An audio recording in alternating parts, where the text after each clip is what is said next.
Bonjour à tous, bienvenue sur Public Sénat, bienvenue dans Dialogue Citoyen. Nous sommes ensemble pendant presque une heure pour parler d'un sujet sensible, l'immigration, à l'heure où le gouvernement souhaite légiférer sur cette question.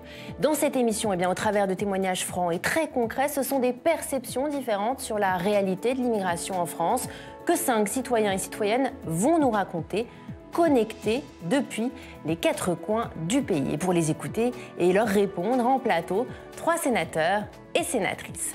Plus de 60% des Français estiment qu'il y a trop d'étrangers en France. Et pourtant, notre pays s'est construit au fil de son histoire sur des vagues migratoires successives.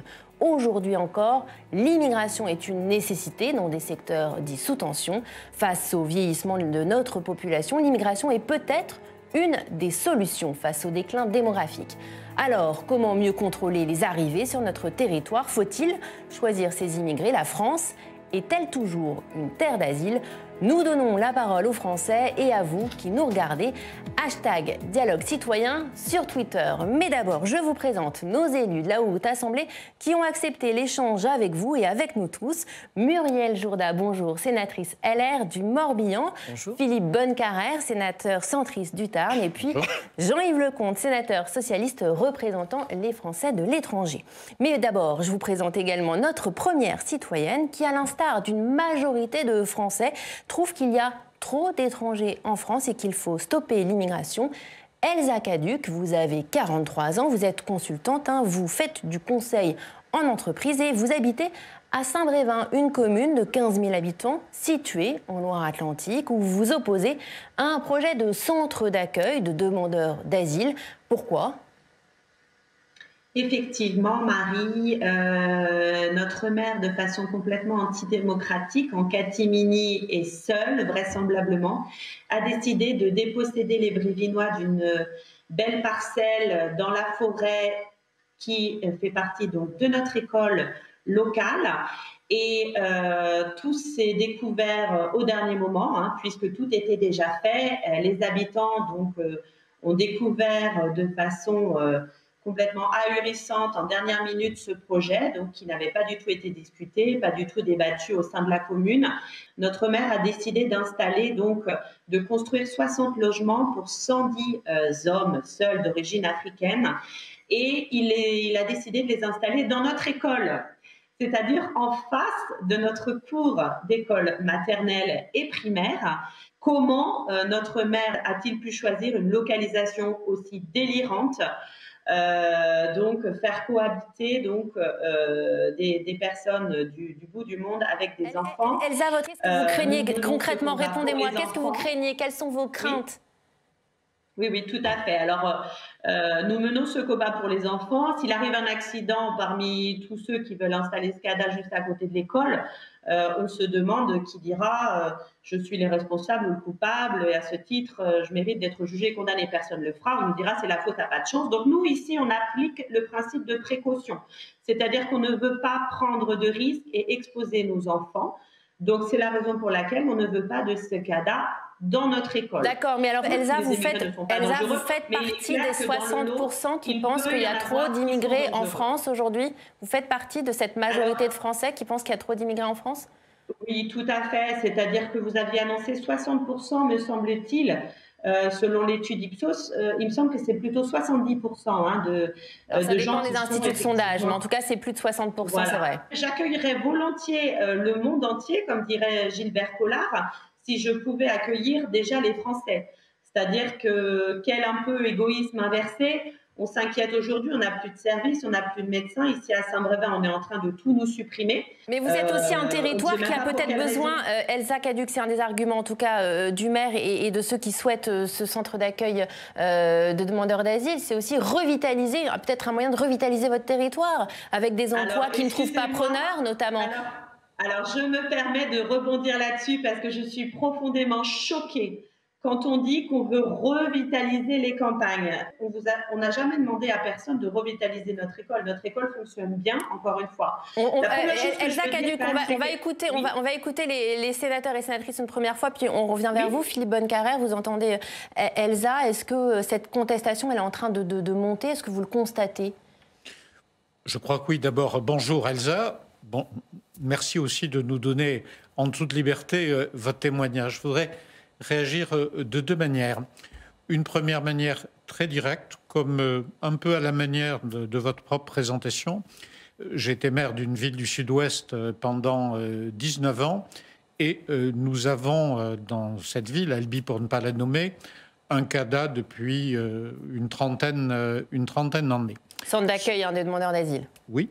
Ce CADA est situé dans le centre-ville. En 19 ans comme maire, je n'ai jamais eu, donc avec de nombreux riverains, là où il est situé, je n'ai jamais eu d'observation, de critique. Nous avons eu des discussions parce que pour les enfants qui étaient scolarisés dans une seule école, donc on a eu à un moment donné une proportion d'enfants diallophones trop importante, mais en dehors de cela, étant tout à fait correctement tenu, il n'y a pas eu de difficulté. Donc, la cohabitation s'est bien passée, c'est donc un message rassurant que vous envoyez à Elsa. Je voudrais quelque part vous rassurer. Deuxième élément, je crois une chose, c'est que je ne suis pas convaincu que votre mère soit à l'origine de ceci pour une raison très simple. Pour tout ce qui est l'accueil des demandeurs d'asile, c'est bien sûr l'État, c'est probablement le préfet du département qui est en action, et pour une raison qui ne va pas vous convaincre, mais que je vous demande d'entendre, qui fait partie de notre dialogue. Aujourd'hui, où se fait l'accueil des personnes immigrées dans notre pays? Quasiment, très majoritairement en Île-de-France et dans un certain nombre de secteurs, comme le secteur Calais, Lille, etc. Donc il y a quand même une certaine rationalité à ce que on regarde comment le traiter France entière et ne pas laisser simplement à telle ou telle commune de la région Île-de-France le monopole. Ceci ne va pas vous satisfaire comme réponse, mais je vous demande quand même de l'intégrer dans votre environnement ou dans votre réflexion. On va poursuivre, Jean-Yves Lecomte. Chacun doit prendre sa part, c'est ça aussi? Oui, bien entendu. Et puis, bon, je n'ai pas été maire d'une commune, donc je ne pourrais rien dire sur les procédures qui conduisent à la mise en place d'un CADA, mais c'est un centre d'accueil pour les demandeurs d'asile. C'est un élément essentiel pour être capable d'accueillir des personnes qui sont en demande d'asile. C'est quand même quelque chose qui est profondément ancré dans notre identité que d'être capable de répondre à ces demandes. C'est aussi important de pouvoir les accueillir. Et là, je voudrais aussi rassurer Elsa sur un point. Quand on a un centre d'accueil pour les demandeurs d'asile, on ne sait ni l'origine. Voilà, c'est un centre pour les demandeurs d'asile. Alors, bien entendu, il y a des dispositions spécifiques pour accueillir les familles. Mais à part ça, on ne va pas vous dire que c'est pour des hommes d'origine africaine. Pour que l'intégration se passe bien, moi, je milite depuis longtemps pour que dès l'arrivée d'un demandeur d'asile en CADA, ou dès qu'il est enregistré, il puisse travailler et il puisse avoir une formation. Parce que c'est vrai que c'est quand même problématique de proposer des hébergements à des personnes qui sont en demande d'asile en leur disant bah, écoutez, restez là, attendez qu'on vous réponde, préparez votre récit, sans qu'ils puissent avoir une formation et sans qu'ils puissent avoir le droit au travail. Ça permettrait d'accélérer l'intégration et je pense d'éviter un certain nombre d'inquiétudes. Muriel Jourda, est-ce que dans ce climat d'hostilité, parfois la France elle a les moyens d'accueillir les demandeurs d'asile qui sont en hausse pour 2022, plus de 130 000 demandes? L'asile, c'est une tradition assez ancienne en France, mais qui a été beaucoup élargie, si je puis dire, à des demandeurs qui ne sont pas dans les situations où étaient les premiers demandeurs, c'est-à-dire ils échappaient à une tyrannie. Nous ne sommes plus tout à fait dans cette situation.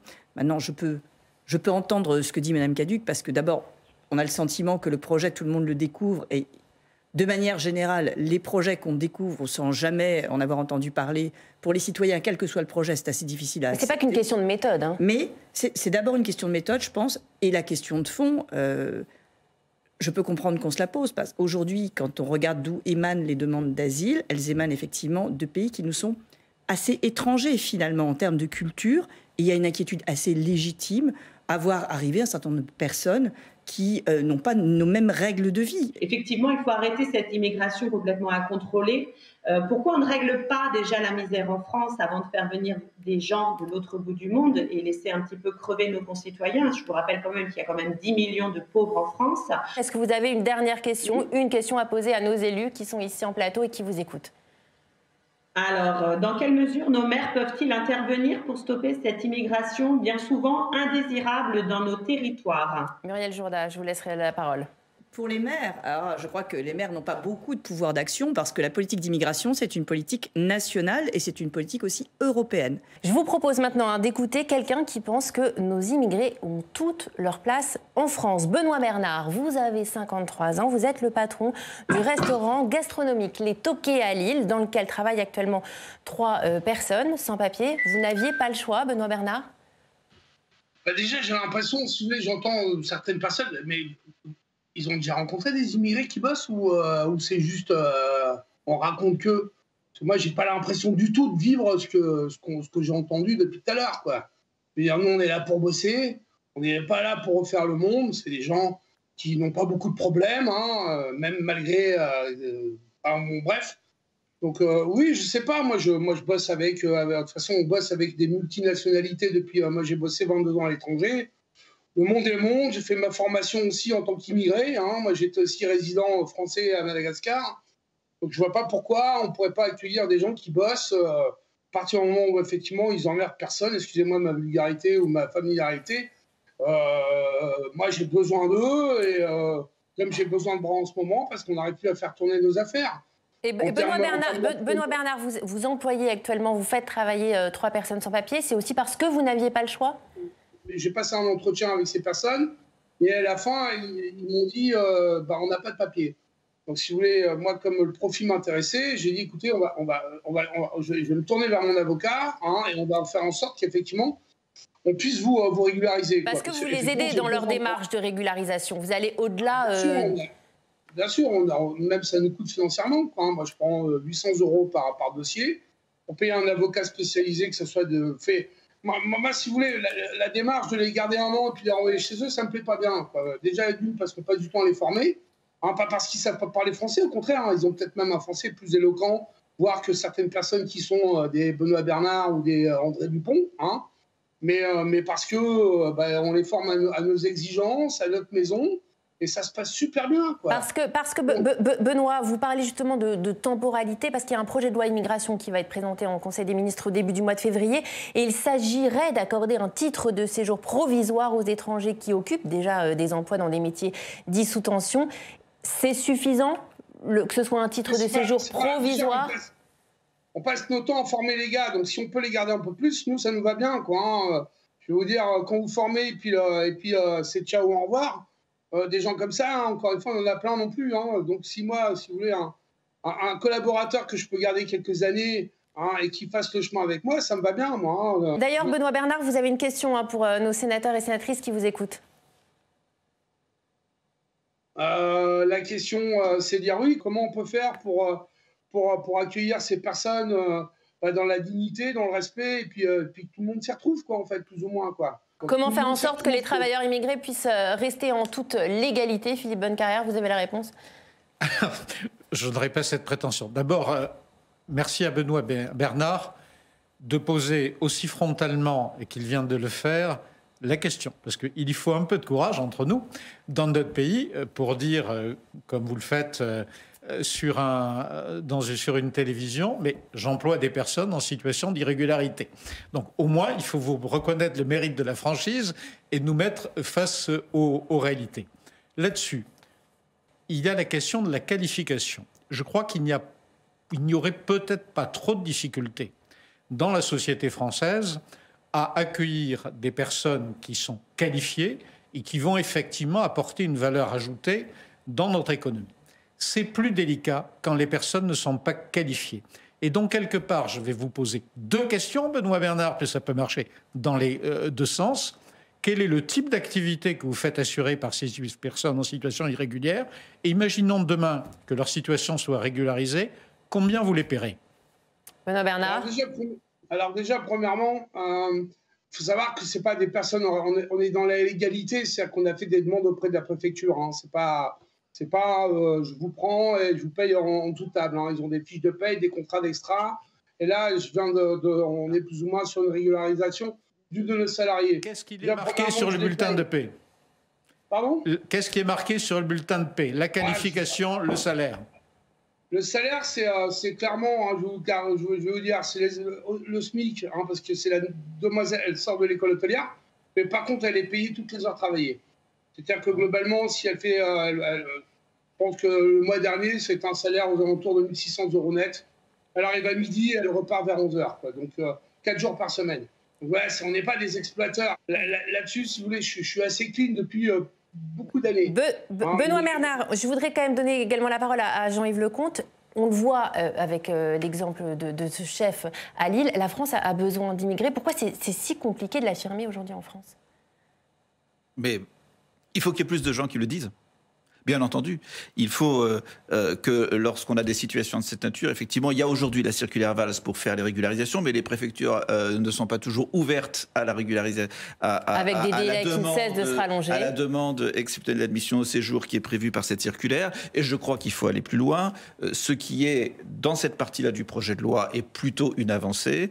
Et donc ça, je crois que c'est bien. Mais c'est vrai que je suis assez inquiet quand on entend effectivement la personne qui était auparavant, Elsa, parce qu'en réalité, je pense que notre économie, notre pays, a besoin, pour son dynamisme, exactement de forces vives nouvelles, en plus, parce que voilà, il y a de la main-d'œuvre, on a besoin de main-d'œuvre, et qu'une main-d'œuvre qui est régularisée, ce sont bien entendu des gens qui ont des salaires qui sont pas, c'est pas du dumping social, et c'est ainsi que l'économie peut tourner.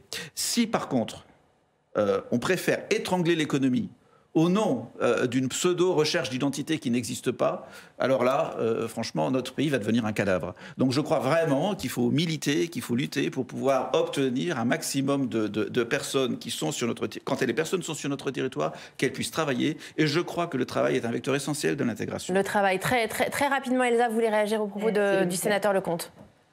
Moi aussi. Oui, je suis un petit peu choquée par les propos de monsieur. Franchement, quand on vous entend, excusez-moi, mais un petit peu de respect pour les Français qui sont là, qui travaillent, qui cotisent, qui payent leurs impôts, qui cherchent du travail aussi. Le monsieur qui était là avant disait qu'il était très heureux d'employer un migrant. Ben, écoutez, c'est génial, mais ce monsieur pourrait aussi penser qu'aujourd'hui, il y a énormément de nos concitoyens qui cherchent du travail. Alors, il y a beaucoup de concitoyens qui cherchent du travail, mais il y a également beaucoup d'emplois qui ne trouvent pas de personnes pour les occuper. Muriel Jourda, est-ce qu'il faut assumer une immigration choisie ? Alors, une immigration choisie, oui, certainement, sur des emplois, effectivement, dont on pourrait avoir besoin et qu'on ne pourrait pas pourvoir en France. Maintenant, je ne suis pas persuadée que le type d'emploi dont parle M. Bernard soit des emplois qu'on ne puisse pas pourvoir en France.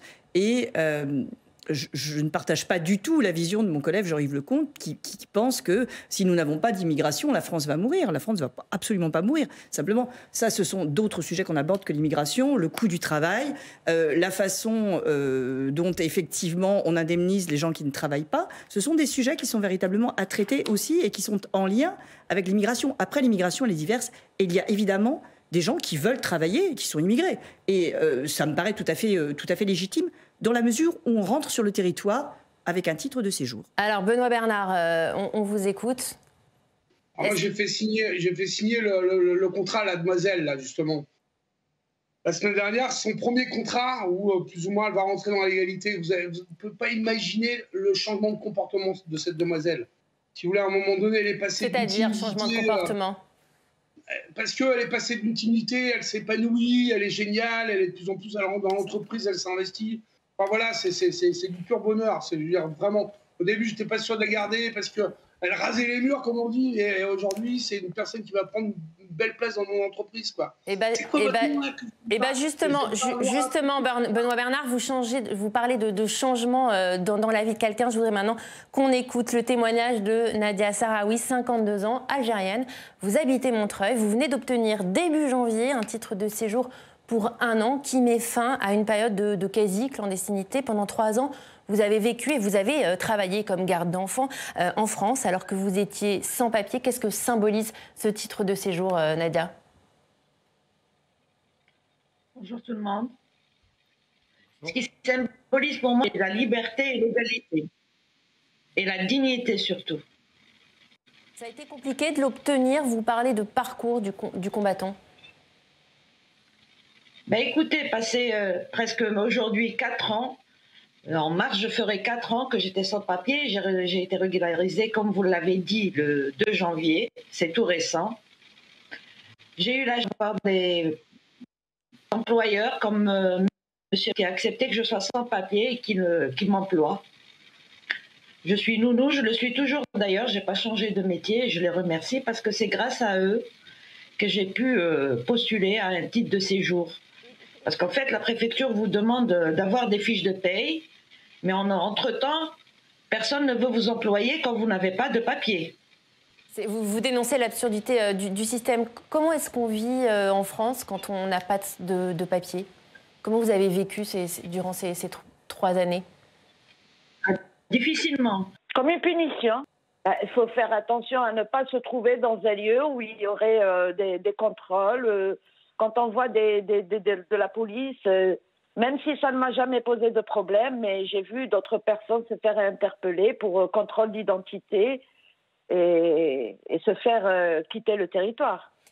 Philippe Bonnecarrère, Nadia, elle dénonce un système absurde. Pour être régularisé, il faut avoir des fiches de paie, mais pour travailler, il faut avoir des papiers. Est-ce qu'il faut le changer, ce système? C'est la question de la réponse au métier dit en tension. Et c'est vrai qu'il n'est pas toujours facile pour nos concitoyens de trouver une nounou pour leurs enfants. Ça, c'est une réalité. Garde d'enfants, s'occuper des personnes âgées à domicile. Il y a beaucoup de secteurs où c'est compliqué. C'est une réalité que chacun de nous connaît. Donc, humainement, je comprends très bien ce qu'elle vient de nous dire. Et chacun ne peut qu'être sensible à cette situation.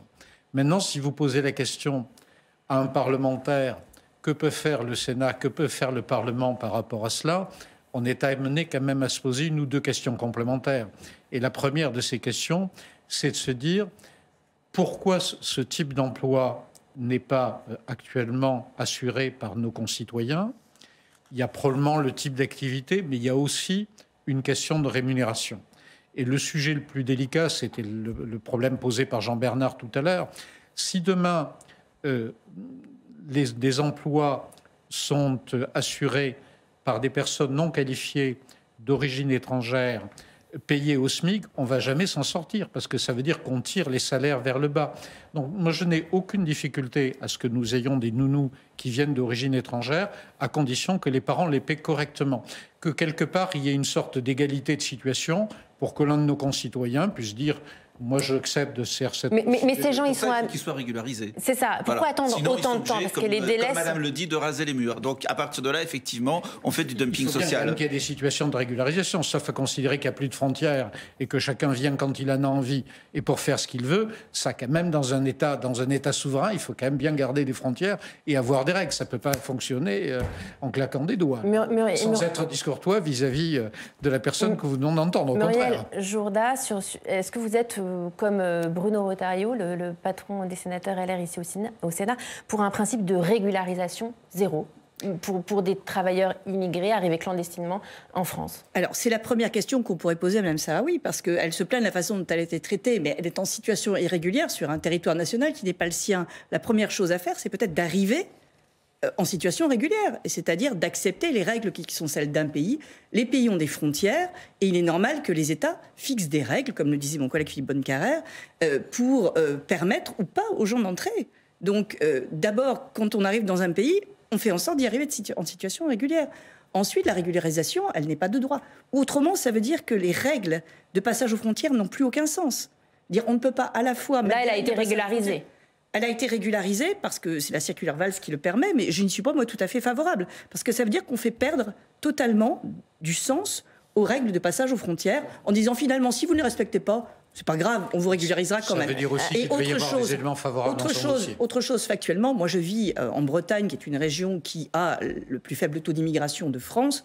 Nous avons des personnes qui font le travail de Mme Saharoui, qui ne sont pas d'origine étrangère, ou qui s'occupent des personnes âgées. Je veux dire, ça n'est pas non plus une nécessité en soi. Et moi je récuse le fait qu'on ait systématiquement besoin d'immigration dans tous les métiers. Il y a des métiers qui sont aussi exercés par des Français ou qui pourraient l'être. On va laisser Nadia peut-être vous répondre. Vous entendez ce que disent les sénateurs et les sénatrices autour de cette table. Vous avez un titre de séjour pour 1 an. Dans 1 an, il se passe quoi, Nadia, pour vous?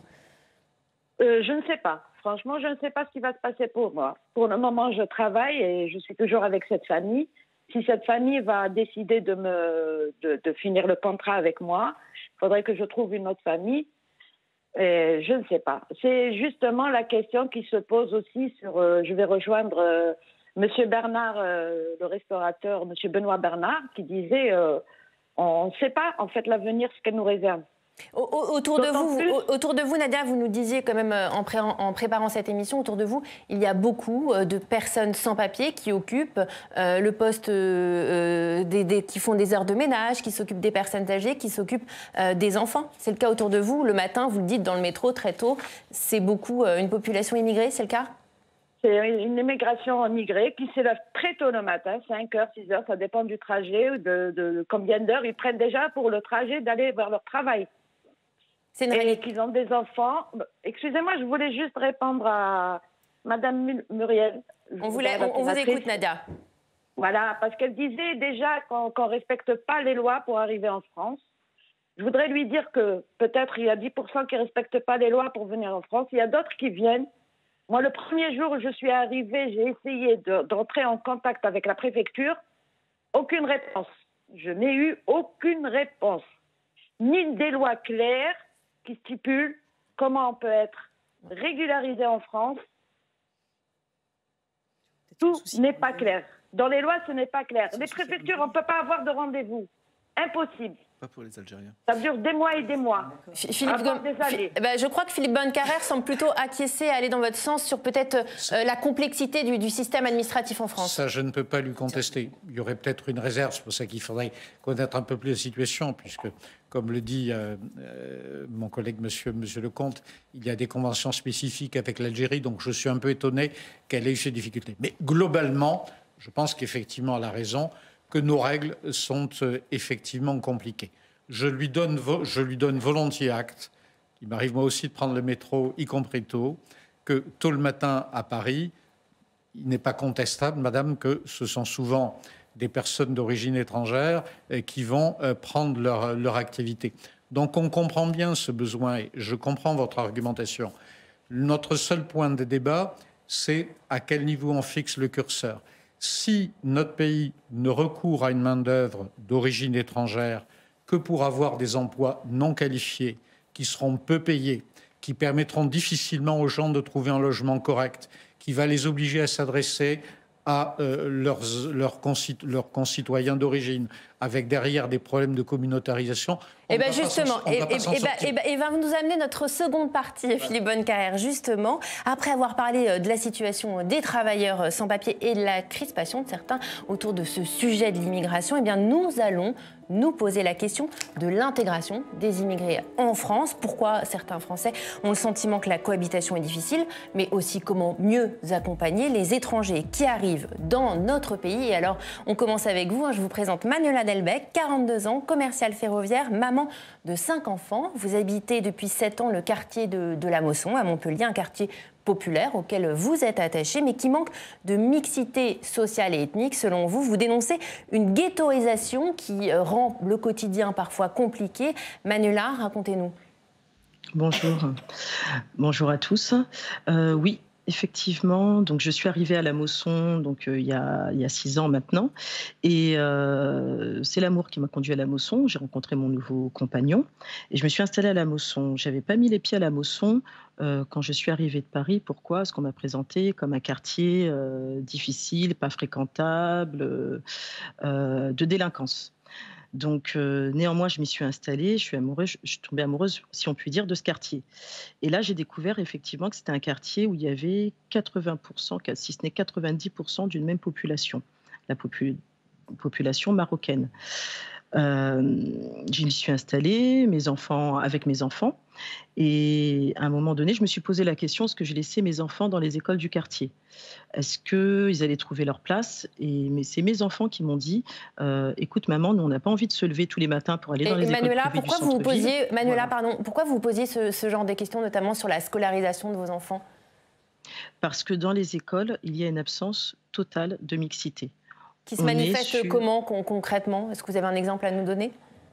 Alors concrètement, c'est-à-dire que sur une classe de 24 enfants, comme on est en REP, donc c'est des petits effectifs, on a cette chance, donc 20-24 enfants par classe, on va avoir, même au-delà de ça, toute une école, 350 élèves, 10 enfants vont représenter ce qu'on va dire la mixité, dont mes enfants. Donc mes enfants sont métis et tout le reste de la population seront des enfants. Et pour vous, vos d'origine enfants, marocaine. ça pose ou ça a posé des soucis?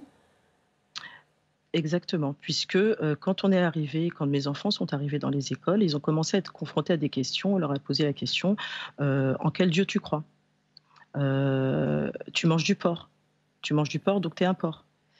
Et donc, effectivement, nous sommes athées et les questions de cet ordre-là, pour moi, qui a grandi dans un quartier également populaire à Vitry-sur-Seine, à Paris, on ne s'est jamais posé ces questions-là quand on était à l'école. J'avais des copines de toute origine, je ne me suis jamais posé ces questions-là. Et aujourd'hui, les mamans qu'on côtoie, que j'ai eu la chance, j'ai insisté pour rester dans les écoles et j'ai porté cette problématique auprès de la directrice à l'époque de l'établissement qui partait à la retraite l'année suivante, en lui disant mais voilà mon fils est devenu végétarien. Donc, il y a des problématiques à l'école.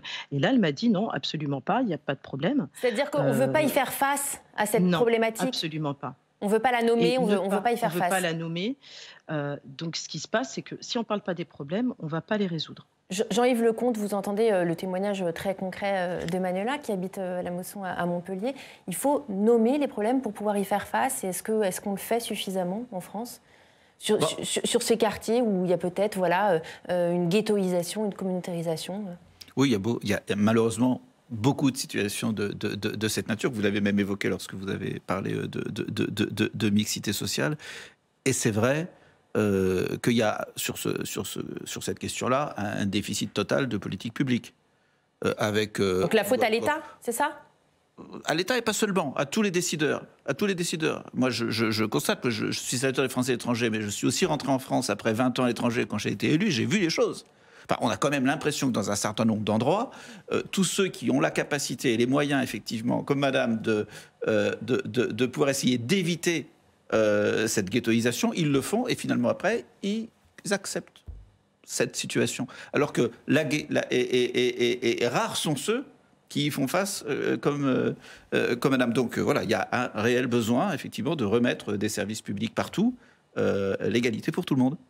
Et c'est vrai que c'est vraiment un combat total de continuer à croire aux services publics dans certains endroits.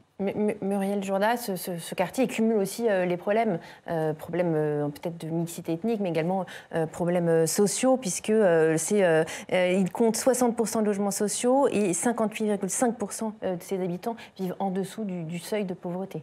C'est un vrai problème pour le coup. Enfin, j'entends ce que dit Mme Delbecq, mais on la croit volontiers, on sait que ça existe. On a un vrai problème qui est lié aux décideurs, j'en suis d'accord, mais pas seulement. Il y a aussi le fait que quand une population étrangère vient en France, elle a tendance à se regrouper. Mais nous ferions la même chose, je pense, à l'étranger, quand on vient d'un pays où il y a une vie sensiblement différente. Ça ne me paraît pas complètement anormal. On a un problème sans doute d'une trop grande concentration de logements sociaux dans lesquels on met une trop grande concentration de personnes d'origine étrangère. Et il faudrait effectivement plus de mixité, ne serait-ce que pour l'intégration. Parce qu'on n'a pas envie de s'intégrer quand on continue à vivre comme on vivait dans son pays et non pas comme on doit vivre en France. Effectivement, ceux qui y restent et qui sont français, ils n'y retrouvent pas forcément leur compte parce que tout d'un coup, ils sont projetés dans une culture autre alors qu'ils sont chez eux. Et il faut bien sûr une mixité. Manuela, quelles solutions faudrait-il envisager pour retrouver de la mixité dans votre quartier ? Alors, j'ai envie de répondre déjà sur une première chose, c'est que de là, on a monté une association de parents, parce qu'il y a plusieurs mamans qui sont investies, qui sont des mamans de la communauté, et qui ont constaté que le quartier il avait évolué. Ça fait 40 ans qu'elles sont là, elles ont été dans les écoles, et elles ont vu du changement. Elles ont vu que c'était pas la même chose dans leur enfance, qu'il y avait une vraie mixité au niveau des classes, et elles se reconnaissent pas dans les classes d'aujourd'hui. Et aujourd'hui, ces mamans... C'est une demande, y compris des personnes personnes d'origine marocaine. C'est là-dessus que je voulais répondre. Parce que justement, ces mamans, on dit souvent les mamans, ça ne veut pas dire que les pères sont absents. C'est parce que les mamans, on a tendance à s'investir un peu plus dans les écoles parce que ce sont nos enfants. Et justement, elles disent, quand on fait une demande parce que des maris travaillent, parce qu'il y a ce côté où on monte du doigt en disant c'est parce qu'ils sont pauvres. Et non, pas du tout. Il y a énormément de personnes qui travaillent, qui ont des métiers déclarés, qui ont droit au 1% logement. Et là, on a eu des cas très concrets de familles qui ont voulu prendre des logements, je dirais, dans les communes environnantes, Saint-Gély, aller s'installer dans une maison. Et là, on leur a dit très clairement, quand elles ont fait ces demandes de logements sociaux, écoutez, pourquoi est-ce que vous voulez quitter ce quartier ? Vous avez tout ce qui vous convient dans ce quartier. Vous avez les commerces qui vous correspondent, vous avez, vous avez tout ce qu'il vous faut, vous êtes entre vous. Pourquoi est-ce que vous voulez partir ? Donc en fait, ce que vous dites, Manuela, c'est aussi qu'on enferme les gens. Vous l'entendez, ça, Philippe Bonnecarrère ? Je pense qu'il est difficile de ne pas entendre le témoignage de Manuela. C'est le témoignage d'une maman qui manifestement veut que ses enfants réussissent. Elle se pose la question... Et qui s'investit dans son quartier. Et qui s'investit dans son quartier. Et donc elle se pose la question, comment assurer à mes enfants des conditions de vie favorables. On voit bien que la communautarisation de la société est un problème et nuit effectivement à la possibilité d'évolution. Encouragé, d'après Manuela, par les pouvoirs publics, par les bailleurs sociaux. J'entends très bien. Et au bout du bout, en ce qui me concerne, je pense qu'il y a largement, et on rejoint les débats du début, c'est quelle est la qualification des personnes qui nous rejoignent et quel est à partir de là le salaire qu'on... Là, il y a des personnes qui sont là, qui vivent en France et qui sont français depuis plusieurs générations. Absolument. Et l'explication aussi se trouve assez souvent dans les bas salaires qui sont pratiqués. Je pense qu'il y a un lien entre logement et salaire, et que si effectivement nous avons toute une série de professions dites de première ligne que l'on continue à rémunérer, je dirais médiocrement, eh bien on va condamner les gens à avoir des logements qui les conduiront à se situer dans un système communautaire. Pour moi, tout part du niveau de salaire et du niveau de qualification. Jean-Yves Lecomte, sur la responsabilité des bailleurs sociaux ? Est-ce que vous êtes d'accord avec ce que vient de nous dire Manuela ? Des bailleurs sociaux et de tout le monde. Et de la manière dont on accepte et qu'on tolère, que ce soit d'ailleurs, et là pour le coup, il y a malheureusement égalité, quelle que soit la nationalité, quand vous êtes jeune et que vous voulez trouver un logement quelque part, il vous faut des garanties, il vous faut... Et ça traîne et ça traîne. L'accès au logement en France, de toute façon, est difficile. Manuela, vous vouliez réagir et peut-être que vous avez une question à poser aux sénateurs et sénatrices. Oui, j'aimerais apporter 2 réactions rapidement. Quand je suis arrivée à Montpellier, donc j'ai une formation de commerciale et je n'ai jamais gardé d'enfants. Je suis française, guadeloupéenne française, donc d'origine, voilà, c'est un département français, la Guadeloupe. Et quand je suis arrivée dans le sud, on m'a tout de suite proposé des postes, et je parle de Pôle emploi aujourd'hui, de garde d'enfants, de nounou.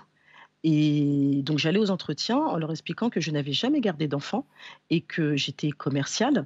Donc pourquoi est-ce qu'on me proposait des postes de garde d'enfants ? À ce jour, j'ai pas eu la réponse parce que j'étais dans l'urgence de trouver du travail et heureusement j'ai trouvé mon métier aujourd'hui. Est-ce que vous avez une question, Manuela, à poser aux élus ? Oui, j'avais une question. C'est est-ce que il n'y aurait pas une possibilité donc de faire des quotas? Donc une mise en place de quotas pour quotas pour les écoles, pour les logements, de quotas ethniques pour les logements, pour les administrations, puisque aujourd'hui, au niveau des administrations, là où on voit... Muriel Jourda, vous répondez à Manuela. Est-ce que vous êtes favorable à la mise en place de quotas ? Ça existe, ça existe peut-être aux États-Unis ? Ça existe dans d'autres pays, et même des pays autres que les États-Unis, des quotas. En France, ça s'apparente à de la discrimination. Alors, il ne faut pas se leurrer, il y a des bailleurs sociaux qui le font de façon cachée, c'est-à-dire qu'ils essayent effectivement d'éviter cette ghettoisation et de mettre toujours les mêmes personnes aux mêmes endroits. Ça aussi, ça existe. Mais ça n'est pas fait officiellement, parce qu'à mon sens, ça s'apparenterait à de la discrimination. Rien ne contraint les bailleurs sociaux, donc ?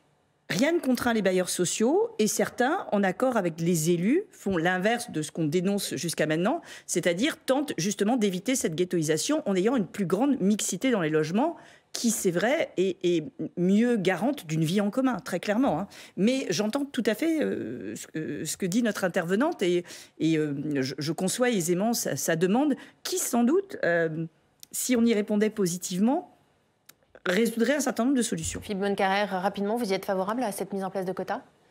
Je suis favorable à l'objectif souhaité par Manuela, c'est-à-dire qu'on déverrouille ceci. Et le constat qu'elle exprimait, et le constat que je fais également comme elle, dans la ville que je connais un petit peu mieux, tous mes concitoyens me disent la même chose.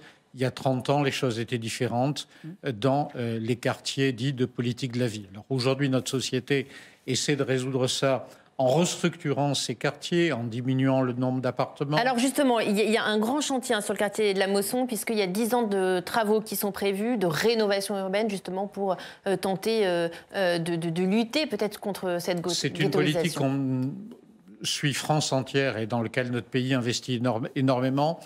Je ne suis pas certain qu'elle résoudra toutes les questions et je reconnais que Manuela pose la question la plus redoutable. Au bout du bout, une fois qu'on aura restructuré tous ces quartiers, etc., si nous continuons à avoir des phénomènes de communautarisation, comment on les résout? Elle nous pousse un peu dans nos retranchements et je reconnais que la réponse législative, Manuela, n'est pas évidente. Et je respecte vraiment ce que vous venez de nous dire, que je prends vraiment... à cœur. Et on poursuit avec notre dernière citoyenne, parce que l'intégration, elle passe d'abord par l'apprentissage du français, direction Nantes, où habite Marianne Gâteau. Vous avez 63 ans, vous êtes retraitée. Depuis 6 ans, vous êtes bénévole au sein de l'ANAD, l'Association nationale d'alphabétisation des étrangers. Et on voit ça en images avec ces vidéos que vous nous avez envoyées. Bonjour, je m'appelle Marianne, j'habite Nantes, j'ai 63 ans, je suis retraitée et depuis 6 ans, je fais partie de l'association ANAD, Association nantaise d'alphabétisation des étrangers. C'est pour dire la nationalité, je suis peintre, mais quand on demande votre âge, il faut dire j'ai. Voilà. Quel est votre âge?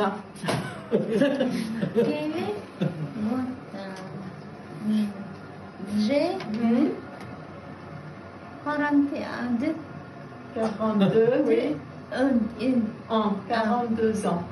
C'est une association dont le but est de favoriser l'intégration des étrangers en France par l'apprentissage de la langue. C'est pour moi une expérience très enrichissante. D'abord l'impression d'être utile et puis une ouverture au monde et de très belles rencontres.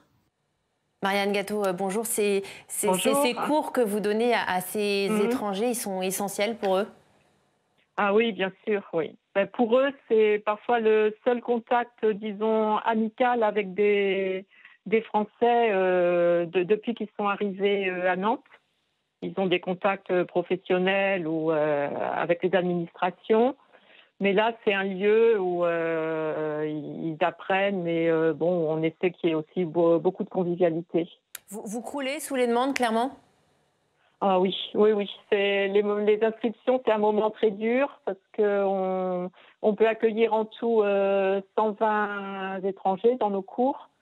Mais en fait, à chaque séance d'inscription, on laisse une trentaine de personnes sur le trottoir, quoi. Et c'est un crève-cœur pour vous? Ben oui. Pourtant, il y a beaucoup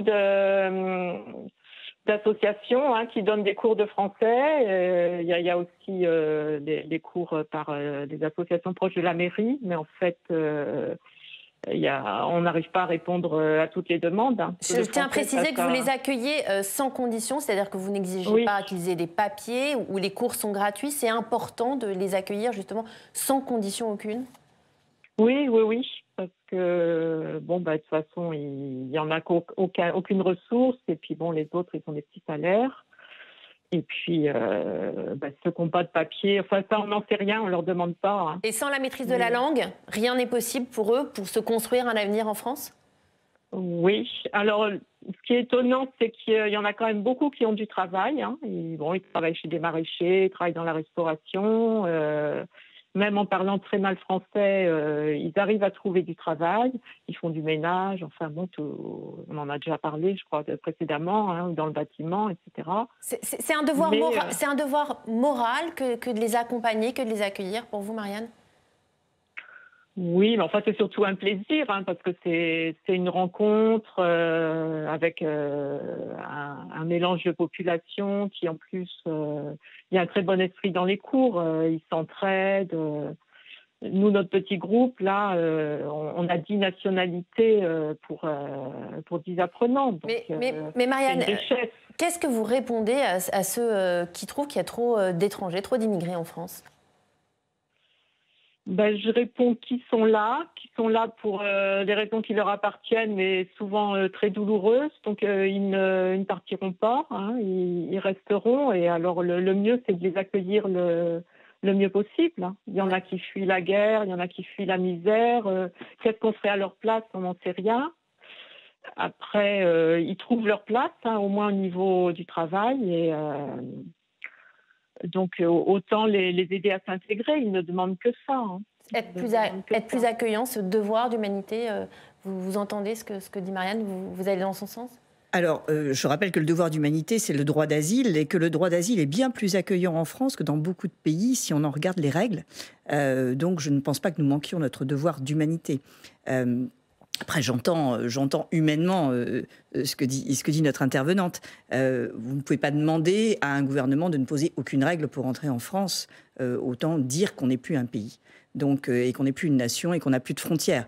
Mais la réalité, c'est qu'une fois que les gens sont là, à mon sens, de façon régulière, il est évident que les intégrer passent par la langue, bien sûr, et par l'appréhension de la langue.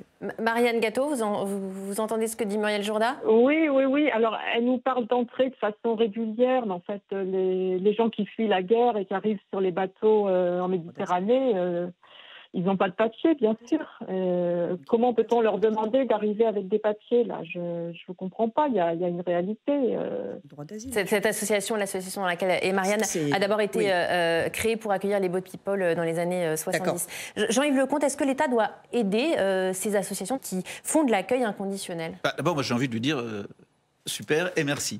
Parce que c'est essentiel d'avoir cette mobilisation citoyenne à côté de la mobilisation de l'État. Parce qu'on ne peut pas simplement compter sur des politiques publiques pour réussir l'intégration. Alors Marianne, elle trouve que les associations sont un peu seules sur cet accueil. Non, mais il y a la question du travail et il y a la question... Alors, les associations, je crois qu'il faut les aider. Il y en a qui sont déjà aidées et je crois qu'il faut les aider beaucoup plus. Mais c'est essentiel d'avoir, à côté des politiques publiques qui doivent évoluer, des associations qui montrent que finalement, ce n'est pas l'État qui accueille, c'est la société dans son ensemble. C'est comme ça que l'intégration peut fonctionner. Marianne, vous avez une question pour nos sénateurs et sénatrices? Oui, alors je voudrais savoir un peu pourquoi les pouvoirs publics s'appuient essentiellement sur les associations pour assurer une mission qui devrait quand même être la leur. Parce qu'on a un rôle à jouer, oui, mais des fois on se sent un peu seul. On a l'impression que tout le monde se tourne vers nous. Et que les cours assurés par les pouvoirs publics sont quand même peu représentés. Philippe Bonnecarrère, vous entendez l'appel de Marianne? Oui, alors d'abord... L'État doit prendre sa charge aussi dans l'accompagnement et l'aide à l'intégration. Hein. On est d'accord sur l'idée que pour que quelqu'un puisse s'intégrer, il y a une condition incontournable, c'est d'avoir une bonne pratique Mais beaucoup de gens ne sont pas accueillis, ne sont pas accompagnés. Du français, et je rajoute, si possible, une connaissance de notre pays, non pas forcément institutionnel, mais au moins de ce qu'on en appelle... Mais dans les cours de Marianne, il y a aussi un partage de valeurs et des cours de conversation. J'en suis ravi, ça fait effectivement partie de notre débat. Alors, il me paraît très logique qu'il y ait un système officiel qui passe aujourd'hui par un organisme qui s'appelle l'OFII, qui fait des appels d'offres, et ce sont des établissements qui répondent à ces appels d'offres. Vous nous dites que ça existe déjà? Ça existe déjà, mais je ne conteste pas ce que dit Marianne, c'est-à-dire qu'à côté des cours donnés au nom de l'État, pas par l'État, mais au nom de l'État, je crois qu'il y a toute sa place pour l'aspect associatif. Là-dessus, on a besoin de toutes les bonnes volontés pour essayer effectivement de donner une chance aux uns et aux autres de s'intégrer. Alors, Alors, dernier tour de table, en quelques mots, Muriel Jourda, qu'est-ce que vous avez retenu de ces 50 minutes d'émission, de ces échanges avec les citoyens et citoyennes? Mais une chose que je dirais... Cette France un peu fracturée aussi. Hein. Assez banale, c'est-à-dire que chacun voit midi à sa porte. Et que, suivant l'appréciation qu'on peut avoir de l'immigration, on a des désirs plus ou moins variés. Et qu'il appartient, au milieu de tout ça, au pouvoir public de trancher pour dire quelle sera la politique d'immigration. Quand bien même on voit que certains souhaiteraient qu'il n'y ait pas du tout de politique d'immigration, c'est-à-dire pas du tout des politiques de frontières. Donc chacun voit à travers son expérience et sa vie quotidienne ce que peut être l'immigration. Jean-Yves Lecomte, qu'est-ce que vous retenez? En fait, facilement, je dirais tout. Parce qu'en réalité, vous avez choisi des témoignages qui montrent un certain nombre d'aspects différents, mais finalement, c'est l'ensemble qui constitue la nation. Et par conséquent, voilà. Chacun a sa place. Chacun a sa place. Les inquiétudes du début, on les connaît, on les entend, et par conséquent, finalement, c'est quand on entend les autres témoignages qu'on peut se dire oui, ayez confiance. Mais il y a eu quand même la question qui tue au milieu sur les questions ethniques, et ça, c'est un débat qu'on peut aborder avec... Enfin, voilà, c'est finalement à la fois on le sent quand on voit les évolutions, et en même temps c'est une remise en cause de l'universalisme, et ça, pour moi, c'est la question la plus compliquée. Philippe Bonnecarrère, vous avez les mots de la fin. Très intéressé d'abord par cette diversité de témoignages. Au bout du bout, on voit bien que pour l'un de nos concitoyens, son objectif va d'être d'avoir le meilleur salaire et de pouvoir bien vivre. Si vous êtes un étranger, vous voulez avoir une chance de réussir votre intégration et que vos enfants puissent quelque part prendre un escalier social. Soit notre pays est en mesure d'intégrer et de donner cela à une personne étrangère, bien, il faut lui donner sa chance. Si notre pays n'est pas en mesure, il faut être en mesure de répondre non. Notre pays est en mesure, oui ou non? En un mot. Pour moi, ma réponse est oui pour les personnes en situation de qualification. Ma réponse est non pour des personnes qui viendraient alimenter ce que j'appelle la trappe à bas salaire. Merci à tous d'avoir participé à ce nouveau numéro de Dialogue Citoyen. Merci à vous trois en plateau et merci à nos 5 citoyens et citoyennes pour leur participation à distance, une participation instructive. Merci pour votre confiance. Si vous avez manqué une partie de l'émission et que vous souhaitez la voir, n'hésitez pas à vous connecter sur le site de Public Sénat, publicsénat.fr. Elle est disponible en replay ainsi que sur notre chaîne YouTube. À très bientôt pour un nouveau numéro de Dialogue Citoyen.